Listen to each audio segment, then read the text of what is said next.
Welcome student, Subhash English school की digital classes में आपका स्वागत है। आज हम कक्षा छठी की संस्कृत का पंचम पाठ पढ़ेंगे, जिसका नाम है विद्या महिमा, मतलब विद्या की महिमा। इसका फर्स्ट श्लोक है, विद्या ददाति विनयम विनयात याति पात्रताम पात्रत्वात् धनमाप्नोति धनात् धर्म तत् सुखम। इसका मतलब होता है विद्या विनय देती है। विद्या ददाति विनयम, इसका मतलब होता है विद्या विनय देती है। विनयात याति पात्रता, विनय से योग्यता आती है। पात्रत्वात् धन माप्नोति धनात् धर्म तत् सुखम, योग्यता से धन प्राप्त होता है, धन से धर्म करते हैं हम और उससे हमें सुख मिलता है। आगे समझ में, तो विद्या विनय देती है, विनय से योग्यता आती है और योग्यता से धन प्राप्त होता है, धन से हम धर्म करते हैं और उससे हमें सुख प्राप्त होता है। इसका सेकंड वाला श्लोक है, विदेशेषु धनम विद्या व्यसनेषु धनम मति परलोके धनम धर्मः शीलम सर्वत्र वेधनम। इसका मतलब होता है विदेशेषु धनम विद्या, विदेशों में विद्या ही धन है। विदेश में विद्या क्या है? धन है। लत या आदत डालने में बुद्धि ही धन है। व्यसनेषु धनम मति, मतलब लत या आदत डालने में बुद्धि ही धन है। परलोके धनम धर्म, परलोक में धर्म ही धन के बराबर है। और शील सर्वत्र वे धनम, चरित्र सभी जगह धन के समान है, इसलिए चरित्र हमारा बिल्कुल साफ और स्वच्छ होना चाहिए। फिर है थर्ड वाला श्लोक है, सुंदरो अपि सुशीलो अपि कुलीनो अपि महाधनम शोभते न विना विद्या विद्या सर्वस्य भूषणम। सुंदरो अपि, व्यक्ति को सुंदर होते हुए भी, मतलब सुंदरो अपि सुशीलो अपि अगर व्यक्ति बहुत सुंदर है, सुशील है, बड़े कुल वाला है, महाधनी है, बहुत पैसे वाला है, लेकिन न शोभते बिना विद्या, लेकिन उसके पास विद्या नहीं है, तो विद्या नहीं है। विद्या सर्वस्व भूषणम अस्ति, विद्या जो है सबसे बड़ा आभूषण है, मतलब वो अगर वो बिना विद्या के है तो वो व्यक्ति किसी काम का नहीं है। व्यक्ति सुंदर और अच्छे चरित्र वाला है, अच्छे खानदान का है, अमीर है, तब भी विद्या के बिना उसकी शोभा नहीं है। विद्या ही उसका सबसे बड़ा आभूषण है, मतलब सबसे बड़ा गहना है। फोर्थ वाला श्लोक है इसका, विद्या रूपम कुरूपाणाम निर्धनानाम धनम तथा निर्बलानाम बलम विद्या साधनीय प्रयत्नतः। विद्या रूपम कुरूपाणाम, विद्या कुरूपों का रूप है, कुरूपों का रूप है विद्या। निर्धनों का धन है विद्या, गरीबों का धन है विद्या। निर्बलानाम बलम विद्या, कमजोरों की ताकत है विद्या, इसलिए इसे प्रयत्न करके प्राप्त करना चाहिए। साधनीय प्रयत्न तक, मतलब आगे बात समझ में कि प्रयत्न करके इसको प्राप्त करना चाहिए। विद्या कुरूपों का रूप है, मतलब जो कुरूप है लेकिन वो विद्यावान है तो उसके लिए बहुत बड़ी बात है। और गरीबों का धन है विद्या, अगर वो गरीब है लेकिन वो विद्यावान है तो उसके लिए सबसे बड़ा धन है। कमजोरों की ताकत है विद्या, इसलिए इसे प्रयत्न करके प्राप्त करना चाहिए। फिफ्थ वाला श्लोक है इसका, विद्वत्वम च नृपत्वम च नेव तुल्य कदाचन स्वदेशे पूज्यते राजा विद्वान सर्वत्र पूज्यते। इसका मतलब होता है कि विद्वान और राजा में विद्वत्व च नृपत्व, विद्वत्व मतलब विद्वान, नृपत्व का मतलब होता है राजा। विद्वान और राजा में कभी भी तुलना नहीं करनी चाहिए, क्योंकि राजा स्वदेशे पूज्यते राजा, राजा जो होता है वो अपने देश में पूजा जाता है, लेकिन विद्वान की पूजा सब जगह होती है। विद्वान सर्वत्र पूज्यते का मतलब होता है कि विद्वान की पूजा सब जगह होती है। इसके बाद इसका सिक्स्थ श्लोक है, अलस्य कुतो विद्या अविदस्य कुतो धनम अधनस्य कुतो मित्रम अमित्रस्य कुतो सुखम। मतलब अलस्य कुतो विद्या, आलसी व्यक्ति को विद्या कहाँ, जो आलसी व्यक्ति है उसको कभी विद्या प्राप्त नहीं हो सकती, क्योंकि वो आलस करता है, इसलिए उससे कभी विद्या प्राप्त नहीं हो सकती है। विद्याहीन को धन कहाँ, अगर विद्याहीन व्यक्ति है और वो धन प्राप्त करना चाहता है, धन चाहता है, तो उसे कभी धन नहीं प्राप्त नहीं हो सकता है। धनहीन को मित्र कहा। अगर धनहीन व्यक्ति है, अगर गरीब व्यक्ति है, तो उसका कोई मित्र नहीं होता है। और मित्रहीन को सुख कहा। अमित्रस्य कुतो सुखम, मतलब जो मित्रहीन व्यक्ति होता है, जिसका कोई मित्र नहीं होता है, उसे कभी भी सुख नहीं मिलता है। इसलिए आलसी व्यक्ति को विद्या नहीं प्राप्त होती है, विद्याहीन को धन नहीं मिलता है, धनहीन को मित्र नहीं मिलता है, और मित्रहीन व्यक्ति को कभी भी सुख प्राप्त नहीं हो सकता है।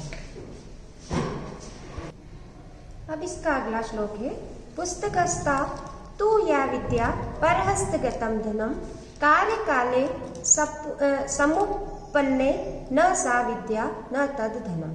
पुस्तकस्था तु या विद्या, पुस्तक में रखी हुई विद्या, और परहस्तगतम धनम, पराये हाथ में गया हुआ धन, कार्यकाले समुपन्ने न सा विद्या धन विद्या न तद धनम, मतलब पुस्तक में रखी हुई विद्या और पराये हाथ में गया हुआ धन जरूरत पड़ने पर काम में नहीं आता है। ऐसी विद्या और ऐसे धन का क्या लाभ जो हम समय पर हमारे काम में नहीं आती, क्योंकि पुस्तक में जो रखी हुई विद्या है, और अगर विद्या पुस्तक में रखी है और पराये हाथ में गया हुआ धन, दूसरों के हाथ में गया हुआ धन जब हमें जरूरत पड़ती है तब हम उस धन को अपने उपयोग में नहीं ले सकते हैं। तो ऐसी विद्या और ऐसा धन हमारे किस काम का है, ऐसे धन से हमें क्या लाभ है।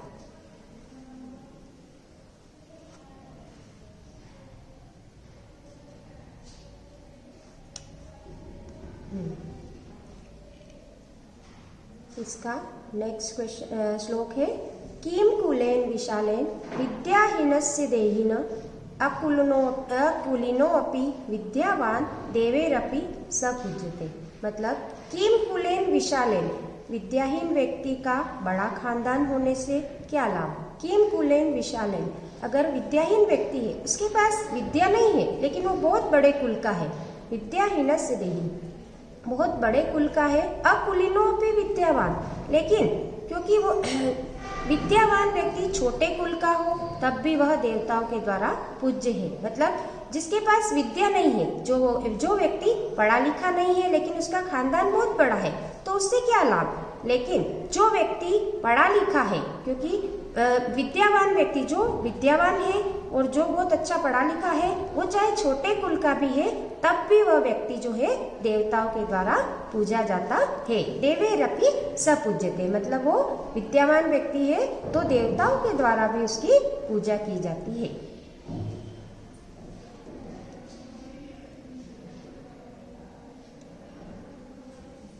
अब हम इस पाठ के अभ्यास प्रश्नों के बारे में पढ़ेंगे, जिसका प्रथम प्रश्न है, एक पदेन उत्तर लिखत, मतलब एक शब्द में हमको इसके उत्तर लिखना है। जिसका प्रथम प्रश्न है, विद्या किम ददाति, विद्या हमें क्या देती है। विनयम, विद्या हमें विनय देती है। इसका दूसरा प्रश्न है, कह सर्वत्र पूज्यते, मतलब कौन हर जगह पूजा जाता है। तो विद्वान, मतलब किसकी पूजा सब जगह होती है, तो विद्वान की। देवे, थर्ड क्वेश्चन है इसका, देवे कह पूजते, देवताओं के द्वारा कौन पूजा जाता है। तो इसमें आएगा विद्वान, मतलब देवता जिसकी पूजा करते हैं वो कौन है, विद्वान व्यक्ति। फिर है कि इसका चौथा क्वेश्चन है, विदेशेषु विद्या किम भवति, विदेश में विद्या क्या है, विदेशों में विद्या क्या होती है। तो धनम, तो इसमें आएगा धनम, क्योंकि विदेश में विद्या जो है वो क्या है, धन के बराबर होती है। फिर है प्रश्न नंबर दूसरा, इसमें आएगा एक वाक्येन उत्तर लिखत, मतलब एक वाक्य में आपको उत्तर लिखना है इसका। जिसका प्रथम प्रश्न है, कस्मात् पात्रतां याति, किस योग्यता किससे आती है। तो इसमें आएगा विनयात् पात्रतां याति, विनय से योग्यता आती है। फिर इसका दूसरा प्रश्न है, परलोके धनम किम, परलोक में धन क्या है। तो इसमें आएगा परलोके धनम धर्म, परलोक में धन जो है वो धर्म है। इसका तीसरा क्वेश्चन है, स्वदेशे कह पूज्यते, मतलब अपने देश में कौन पूजा जाता है। तो स्वदेशी राजा पूज्यते, अपने देश में कौन पूजा जाता है? राजा पूजा जाता है।